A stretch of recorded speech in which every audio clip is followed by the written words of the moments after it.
You say slow down. I don't. ನಮಸ್ತೆ ಸ್ನೇಹಿತರೆ, ಎಲ್ಲರೂ ಹೇಗಿದ್ದೀರಾ? ಎಲ್ಲರೂ ಚೆನ್ನಾಗಿದ್ದೀರಾ ಅನ್ಕೋತಿದ್ದೀನಿ. ಯಾರೆಲ್ಲ ನಮ್ಮ ಚಾನಲ್ ಸಬ್ಸ್ಕ್ರೈಬ್ ಮಾಡ್ಕೊಂಡಿಲ್ಲ, ಪ್ಲೀಸ್ ಸಬ್ಸ್ಕ್ರೈಬ್ ಮಾಡ್ಕೊಳ್ಳಿ ಮಮತಾ ಮಂಜುನಾಥ್ ಯೂಟ್ಯೂಬ್ ಚಾನಲ್ಗೆ. ನೋಡಿ, ನಾನಿವತ್ತು ಬಿಸಿಬೇಳೆ ಬಾತು ಯಾವ ಥರ ಮಾಡೋದು ಅಂತ, ನಾನು ಯಾವ ಥರ ಮಾಡ್ತೀನಿ ಅದನ್ನು ತೋರಿಸ್ತಾ ಇದ್ದೀನಿ ಫ್ರೆಂಡ್ಸ್. ನೋಡಿ, ಬಿಸಿ ಬಿಸಿ ಇದು ಎಷ್ಟು ಚೆನ್ನಾಗಿದೆ ಬಿಸಿಬೇಳೆ ಬಾತು. ಬನ್ನಿ ಇದನ್ನು ಹೇಗೆ ಮಾಡೋದು ಅಂತ ನೋಡ್ಕೊಳ್ಳೋಣ. ವಿಡಿಯೋ ಮಾತ್ರ ಕೊನೆ ತನಕ ನೋಡಿ, ಎಲ್ಲೂ ಸ್ಕಿಪ್ ಮಾಡಿಬಿಡಿ ಫ್ರೆಂಡ್ಸ್, ಹಂಗಾದರೆ ಗೊತ್ತಾಗೋದು ಯಾವ ಥರ ಮಾಡೋದು ಅಂತ.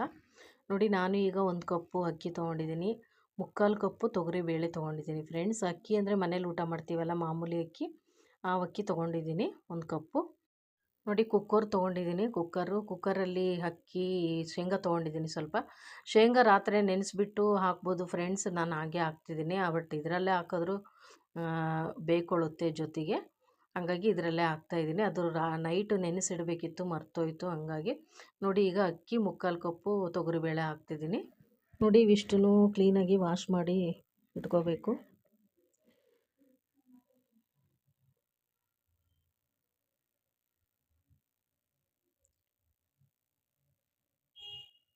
ನೋಡಿ, ವಾಶ್ ಮಾಡ್ಕೊಂಬಂದೆ. ಈಗ ನೀರು ಮುಳುಗೋಷ್ಟು ನೀರು ಹಾಕ್ತಿದ್ದೀನಿ ಫ್ರೆಂಡ್ಸ್, ಒಂದು 5 ಕಪ್ ನೀರು ಹಾಕ್ತಿದ್ದೀನಿ ಇದಕ್ಕೆ. ಒಂದು 5 ಕಪ್ ನೀರು ಹಾಕಿದರೆ ಸಾಕು ಫ್ರೆಂಡ್ಸ್, ಬಟ್ ಫುಲ್ ಏನು ಬೇಯಿಸೋದು ಬೇಡ, ಆಮೇಲೆ ಮತ್ತೆ ಬೇಯಿಸ್ತೀವಲ್ಲ, ಹಂಗಾಗಿ 5 ಕಪ್ ನೀರು ಹಾಕ್ತಿದ್ದೀನಿ ನಾನು ಕುಕ್ಕರಿಗೆ. ಇದಕ್ಕೆ ಸ್ವಲ್ಪ ಉಪ್ಪು ಹಾಕಬೇಕು ಫ್ರೆಂಡ್ಸ್, ಜೊತೆಗೆ ಸ್ವಲ್ಪ ಉಪ್ಪು ಹಾಕಿ ಕುಕ್ಕರ್ ಮುಚ್ಚಿ ಇಡಬೇಕು ಫ್ರೆಂಡ್ಸ್ ಗ್ಯಾಸ್ ಮೇಲೆ.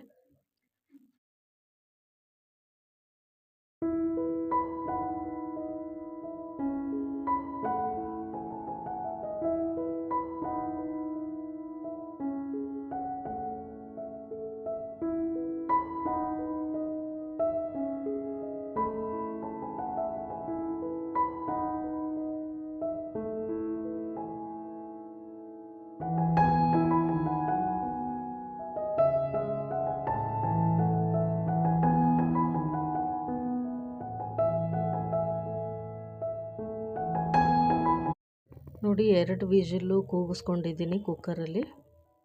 ಗ್ಯಾಸ್ ಆಫ್ ಮಾಡ್ತಿದ್ದೀನಿ. ಇದಕ್ಕೆ ಏನೇನು ಬೇಕು ಅಂತ ತೋರಿಸ್ತಾ ಇದ್ದೀನಿ, ಬನ್ನಿ ಫ್ರೆಂಡ್ಸ್. ನೋಡಿ, ಕ್ಯಾರೆಟ್ ತೊಗೊಂಡಿದ್ದೀನಿ, ಕ್ಯಾರೆಟು ಸಣ್ಣಕ್ಕೆ ಹೆಚ್ಚಿ ಇಟ್ಕೊಂಡಿದ್ದೀನಿ. ಆಮೇಲೆ ಈರುಳ್ಳಿ ತೊಗೊಂಡಿದ್ದೀನಿ, 2 ಈರುಳ್ಳಿ ಉದ್ದಕ್ಕೆ ಹೆಚ್ಚಿ ಇಟ್ಕೋಬೇಕು. ಆಮೇಲೆ ಸ್ವಲ್ಪ ಕರಿಬೇವು ತೊಗೊಂಡಿದ್ದೀನಿ. ಆಮೇಲೆ 2 ಟೊಮಟೆ ಹಣ್ಣು ತೊಗೊಂಡಿದ್ದೀನಿ, ಯಾಕಂದರೆ ಹುಣಸೆ ಹುಳಿ ಹಾಕ್ತೀವಿ, ಹಂಗಾಗಿ 2 ಟೊಮಟೆ ಹಣ್ಣು ತೊಗೊಂಡಿದ್ದೀನಿ. ಆಮೇಲೆ ಆಲೂಗಡ್ಡೆ ತೊಗೊಂಡಿದ್ದೀನಿ 2. ಆಮೇಲೆ ಸ್ವಲ್ಪ ಬೀನ್ಸು ಕಟ್ ಮಾಡಿ ಇಟ್ಕೊಂಡಿದ್ದೀನಿ ಫ್ರೆಂಡ್ಸ್. ಆಮೇಲೆ ಎಣ್ಣೆ, ಒಂದು 5-6 ಸ್ಪೂನ್ ಎಣ್ಣೆ ತೊಗೊಂಡಿದ್ದೀನಿ. ನೋಡಿ, ಹುಣಸೆ ಹಣ್ಣು ನೆನೆ ಇಟ್ಟಿದ್ದೀನಿ. ಆಮೇಲೆ ಸ್ವಲ್ಪ ಕೊತ್ತಂಬರಿ ಸೊಪ್ಪು ಕಟ್ ಮಾಡಿ ಇಟ್ಕೊಂಡಿದ್ದೀನಿ. ಆಮೇಲೆ ಇದು ಹಸಿ ಬಟಾಣಿ ಫ್ರೆಂಡ್ಸ್. ಹಸಿ ಬಟಾಣಿ ನಾನು ಕುಕ್ಕರಿಗೆ ಬೇಯೋಕೆ ಹಾಕಿಲ್ಲ, ಯಾಕಂದರೆ ಮೇಲೆ ಹಾಕಿದರೂ ಅದು ಬೇಯುತ್ತೆ, ಹಂಗಾಗಿ ನಾನು ಹಾಕಿಲ್ಲ. ಆಮೇಲೆ ಜೀರಿಗೆ ತೊಗೊಂಡಿದ್ದೀನಿ, ಇದು ಸಾಂಬಾರು ಪುಡಿ, ಇದು ಮನೆಯಲ್ಲಿ ಮಾಡಿರೋ ಸಾಂಬಾರು ಪುಡಿ ಫ್ರೆಂಡ್ಸ್, ಅದೊಂದು ಸ್ವಲ್ಪ ತೊಗೊಂಡಿದ್ದೀನಿ. ಆಮೇಲೆ ಖಾರದ ಪುಡಿ, ಆಮೇಲೆ ಸಾಸಿವೆ ತೊಗೊಂಡಿದ್ದೀನಿ. ನೋಡಿ, ಬೆಳ್ಳುಳ್ಳಿ ಸ್ವಲ್ಪ ಸ್ಮ್ಯಾಶ್ ಮಾಡಿ ಇಟ್ಕೋಬೇಕು. ಆಮೇಲೆ ಒಣಮೆಣ್ಸಿಕಾಯಿ ತೊಗೊಂಡಿದ್ದೀನಿ, ಒಂದು 5-6 ಬ್ಯಾಡಗಿ ಮೆಣ್ಸಿಕಾಯಿ ಅಲ್ಲ, ಅದು ಗುಂಟ್ನೂರು ಮೆಣ್ಸಿಕಾಯಿ ತೊಗೊಂಡಿದ್ದೀನಿ ಫ್ರೆಂಡ್ಸ್. ಖಾರಕ್ಕೆ ಬೇಕಲ್ಲ, ಖಾರ ಪುಡಿನೂ ಹಾಕ್ತೀವಲ್ಲ, ಹಂಗಾಗಿ ಸಾಕು ಅಷ್ಟು. ಅವು ಖಾರ ಇದ್ದಾವೆ ಮೆಣಸಿನ್ಕಾಯಿ. ನೋಡಿ, ಇಷ್ಟು ತೊಗೊಂಡಿದ್ದೀನಿ. ಈಗ ಗ್ಯಾಸ್ ಹಚ್ಚಿ ಪಾತ್ರೆ ಇಡ್ತಿದ್ದೀನಿ.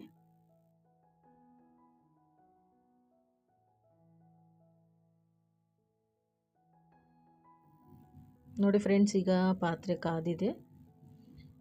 ಈಗ ಒಂದು 5-6 ಸ್ಪೂನ್ ಎಣ್ಣೆ ತೊಗೊಂಡಿದ್ದೀನಲ್ಲ, ಎಣ್ಣೆ ಹಾಕ್ತಿದ್ದೀನಿ. ನಿಮ್ಮ ಮನೆಯಲ್ಲಿ ಯಾರ್ಯಾರಿಗೆ ಬಿಸಿಬೇಳೆ ಬಾತ್ ಅಂದರೆ ತುಂಬ ಇಷ್ಟ, ಕಮೆಂಟ್ ಬಾಕ್ಸಲ್ಲಿ ತಿಳಿಸಿ ಫ್ರೆಂಡ್ಸ್.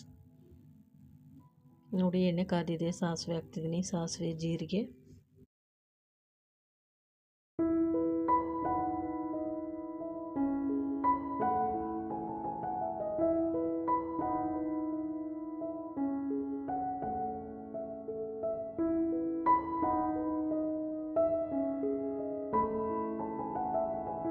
ನೋಡಿ, ಸಾಸಿವೆ ಜೀರಿಗೆ ಫ್ರೈ ಆದಮೇಲೆ ಒಣಮೆಣ್ಸಿಕಾಯಿ ಬೆಳ್ಳುಳ್ಳಿ ಹಾಕ್ತಾಯಿದ್ದೀನಿ.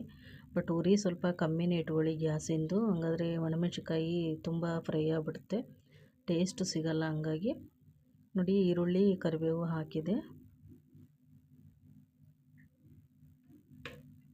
ಇದೆಲ್ಲ ಫ್ರೈ ಆಗಬೇಕು ಫ್ರೆಂಡ್ಸ್. ಆಮೇಲೆ ಟೊಮಟೆ ಹಣ್ಣು ಹಾಕಬೇಕು. ನಮ್ಮ ಮನೇಲಿ ನನ್ನ ಮಗನಿಗೆ ತುಂಬ ಇಷ್ಟ ಫ್ರೆಂಡ್ಸು ಬಿಸಿಬೇಳೆ ಬಾತು ಅಂದರೆ, ಹಾಗಾಗಿ ಅವನಿಗೋಸ್ಕರ ಮಾಡ್ತಾಯಿದ್ದೀನಿ. ತುಂಬ ದಿನದಿಂದ ಹೇಳ್ತಾ ಇದ್ದ ಬಿಸಿಬೇಳೆ ಬಾತ್ ಮಾಡಿಕೊಡಮ್ಮ ಅಂತ, ಟೈಮೇ ಸಿಕ್ಕಿರಲಿಲ್ಲ. ಹಂಗಾಗಿ ಬಿಸಿಬೇಳೆ ಬಾತ್ ಮಾಡೋಕ್ಕೆ ತುಂಬ ಟೈಮ್ ಬೇಕು ಫ್ರೆಂಡ್ಸ್. ಹಂಗಾಗಿ ಸ್ವಲ್ಪ ಲೇಟಾಗಿ ಮಾಡ್ತಾಯಿದ್ದೀನಿ ನನ್ನ ಮಗನಿಗೆ. ಯಾಕಂದರೆ ಇವಾಗ ಎಕ್ಸಾಮ್ ಇದೆ, ಒಂದು ಎಕ್ಸಾಮ್ ಬರ್ಕೊಂಬಂದು ಮನೆಯಲ್ಲೇ ಇರ್ತಾನಲ್ಲ, ಹಂಗಾಗಿ ಮಾಡಿದೆ ನೋಡಿ. ಆಮೇಲೆ ಅರಿಶಿನ ತೊಗೊಂಡಿದ್ದೀನಿ, ಬಿಸಿಬೇಳೆ ಬಾತ್ MTR ತೊಗೊಂಡಿದ್ದೀನಿ, ಆಮೇಲೆ ರುಚಿಗೆ ತಕ್ಕಷ್ಟು ಉಪ್ಪು ತೊಗೊಂಡಿದ್ದೀನಿ ಫ್ರೆಂಡ್ಸ್.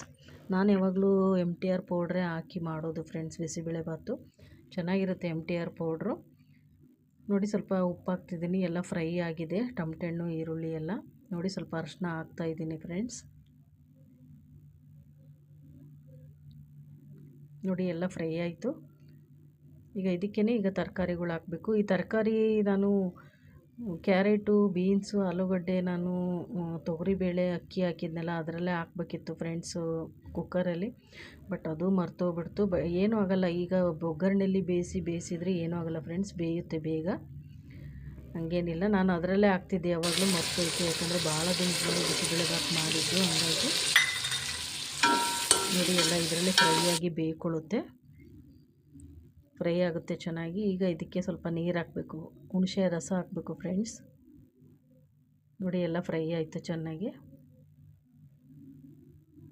ನೋಡಿ. ಹುಣಸೆ ರಸ ಹಾಕ್ತಾಯಿದ್ದೀನಿ, ಯಾಕಂದರೆ ಟಮಟೆ ಹಣ್ಣು ಒಂದೆರಡು ಹಾಕಿದ್ದೀನಿ, ಅವು ಹುಳಿ ಇಲ್ಲ, ಹಂಗಾಗಿ ನಾನು ಹುಣಸೆ ಹುಳಿ ಹಾಕಿದರೆ ಚೆನ್ನಾಗಾಗುತ್ತೆ ಬಿಸಿಬೇಳೆ ಬಾತು ನೋಡಿ. ಈಗ ಖಾರದ ಪುಡಿ ಹಾಕ್ತಿದ್ದೀನಿ, ಆಮೇಲೆ ಸಾಂಬಾರು ಪುಡಿ ತೊಗೊಂಡಿದ್ನೆಲ್ಲ, ಮನೆ ಸಾಂಬಾರು ಪುಡಿ ಹಾಕಿದರೆ ತುಂಬ ಟೇಸ್ಟಿಯಾಗಿ ಬರುತ್ತೆ ಫ್ರೆಂಡ್ಸ್ ನೋಡಿ. ಇದು ಮನೆಯದು ಸಾಂಬಾರು ಪುಡಿ ಹಾಕ್ತಾಯಿದ್ದೀನಿ.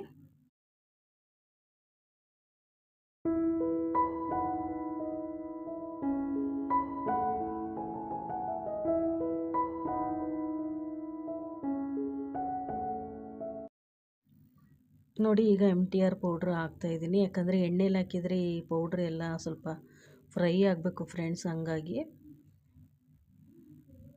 ನೋಡಿ ಎಣ್ಣೆಲಿ ಸ್ವಲ್ಪ ಫ್ರೈ ಆಗಲಿ ಅಂತ ಎಲ್ಲ ಪೌಡ್ರು ಹಾಕಿದ್ದೀನಿ. MTR ಪ್ಯಾಕೆಟು ಒಂದು ಪ್ಯಾಕೆಟ್ ಫುಲ್ ಹಾಕ್ತೀನಿ ಫ್ರೆಂಡ್ಸ್, ನಮ್ಮ ಮನೆಗೆ ಕರೆಕ್ಟ್ ಆಗುತ್ತೆ ನೋಡಿ. ಎಲ್ಲ ಫ್ರೈ ಆಯಿತು. ಈಗ ಸ್ವಲ್ಪ ಒಂದು 3 ಲೋಟ ನೀರು ಹಾಕ್ತಿದ್ದೀನಿ ಫ್ರೆಂಡ್ಸ್. ಒಂದು 3 ಲೋಟ ನೀರು ಹಾಕಿ ಚೆನ್ನಾಗಿ ಕುದಿಸ್ಬೇಕು ಫ್ರೆಂಡ್ಸ್, ಯಾಕಂದರೆ ತರಕಾರಿ ಎಲ್ಲ ಹಾಕಿದ್ದೀನಲ್ಲ, ಬೇಯಬೇಕು. ಅದು ಚೆನ್ನಾಗಿ ಬೆಂದರೆ ಸೂಪರಾಗಿರುತ್ತೆ ಬಿಸಿಬೇಳೆ ಬಾತು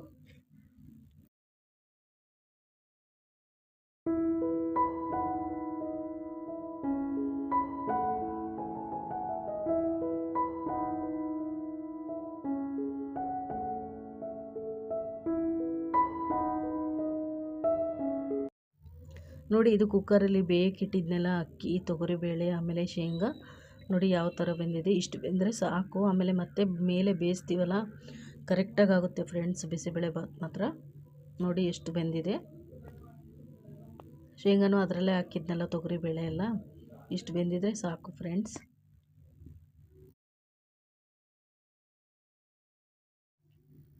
ನೋಡಿ. ಈಗ ಕುದೀತಾ ಇದೆ, ಇದು ಚೆನ್ನಾಗಿ ಕುದಿಸ್ಬೇಕು ಫ್ರೆಂಡ್ಸ್. ಎಷ್ಟು ಘಮ ಘಮ ಅಂತಿದೆ ಗೊತ್ತಾ ಫ್ರೆಂಡ್ಸ್. ಬಿಸಿಬೇಳೆ ಬಾತ್ ಮಾಡಬೇಕು ಅಂದರೆ ತುಂಬ ಪದಾರ್ಥಗಳು ಬೇಕು ಫ್ರೆಂಡ್ಸ್, ಆಮೇಲೆ ಟೈಮು ತುಂಬ ತಗೊಳ್ಳುತ್ತೆ ಮಾಡೋಕ್ಕೆ, ಹಾಗಾಗಿ ಬೇಗ ಆಗೋ ತಿಂಡಿ ಅಂತೂ ಅಲ್ಲ ಇದು. ಬಟ್ ಬ್ರೇಕ್ಫಾಸ್ಟಿಗೆ ಆಮೇಲೆ ಮಧ್ಯಾಹ್ನ ಊಟಕ್ಕೂ ಚೆನ್ನಾಗಿರುತ್ತೆ ಫ್ರೆಂಡ್ಸ್, ಅಂದರೆ ಎಲ್ಲ ವೆಜಿಟೇರಿಯನ್ಸ್ ಹಾಕಿರ್ತೀವಲ್ಲ ತರಕಾರಿ ಎಲ್ಲ, ಹಂಗಾಗಿ ನೋಡಿ. ರುಚಿಗೆ ತಕ್ಕಷ್ಟು ಉಪ್ಪು ಹಾಕ್ತಿದ್ದೀನಿ ಸ್ವಲ್ಪ, ಯಾಕಂದರೆ ಬೇಯೋದಕ್ಕೆ ಎಲ್ಲ ಹಾಕಿದ್ದೆ ನೋಡಿ. ಈಗ ಇದು ಬೆಂದಿರೋದೆಲ್ಲ ಇದಕ್ಕೆ ಹಾಕಿದ್ದೀನಿ ಫ್ರೆಂಡ್ಸ್ ನೋಡಿ. ಅಕ್ಕಿ, ತೊಗರಿಬೇಳೆ, ಶೇಂಗಾ ಬೇಯಿಸಿದ್ನೆಲ್ಲ ಈಗ ಪಾತ್ರೆಯಲ್ಲಿ ಹಾಕಿದ್ದೀನಿ ನೋಡಿ. ಚೆನ್ನಾಗಿ ಒಂದೆರಡು ಕುದಿಸ್ಬೇಕು, ಹಂಗಾದರೆ ಚೆನ್ನಾಗಿ ಬರೋದು ಬಿಸಿಬೇಳೆ ಬಾತು. ಎಷ್ಟು ಚೆನ್ನಾಗಿ ಕಾಣ್ತಿದೆ ನೋಡಿ, ತುಂಬ ಟೇಸ್ಟಿಯಾಗಿ ಹೆಲ್ದಿಯಾಗಿ ಮಾಡ್ಬೋದು ಫ್ರೆಂಡ್ಸು. ಈ ವಾರದಲ್ಲಿ ಒಂದೆರಡು ಪಟ್ಟು ಮಾಡ್ಕೊಡ್ತಿದ್ರೆ ತುಂಬ ಚೆನ್ನಾಗಿರುತ್ತೆ ಫ್ರೆಂಡ್ಸ್ ಬಿಸಿಬೇಳೆ ಬಾತು. ಈ ಬಿಸಿಬೇಳೆ ಬಾತಿಗೆ ಮೇಲ್ಗಡೆ ತುಪ್ಪ ಹಾಕ್ಕೊಂಡು ತಿಂದರೆ ಅಂತೂ ಸೂಪರಾಗಿರುತ್ತೆ, ಆಮೇಲೆ ಗುಳಿಗೆ ಖಾರ ಅಂತೀವಲ್ಲ, ಅದನ್ನು ಹಾಕ್ಕೊಂಡು ತಿಂದರೂ ಅಂತೂ ಸೂಪರಾಗಿರುತ್ತೆ ಫ್ರೆಂಡ್ಸ್ ನೋಡಿ. ಕುದೀತಾ ಇದೆ, ಲಾಸ್ಟಲ್ಲಿ ಕೊತ್ತಂಬರಿ ಸೊಪ್ಪು ಹಾಕ್ತಾಯಿದ್ದೀನಿ ಫ್ರೆಂಡ್ಸ್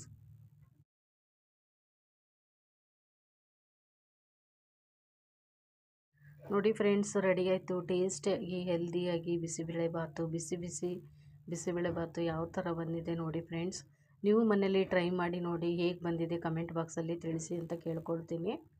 ಇವತ್ತಿನ ಈ ರೆಸಿಪಿ ಇಷ್ಟ ಆದರೆ ಪ್ಲೀಸ್ ಲೈಕ್ ಮಾಡಿ, ಶೇರ್ ಮಾಡಿ, ಕಮೆಂಟ್ ಮಾಡಿ ಫ್ರೆಂಡ್ಸ್. ಈ ಲಾಗಲ್ಲಿ ಏನೇ ತಪ್ಪಿದ್ರೂ ಕ್ಷಮಿಸಿ ಅಂತ ಕೇಳ್ಕೊಳ್ತೀನಿ. ಸಿಗೋಣ ಮುಂದಿನ ಲಾಗಲ್ಲಿ. ಥ್ಯಾಂಕ್ ಯು, ಧನ್ಯವಾದಗಳು ಫ್ರೆಂಡ್ಸ್.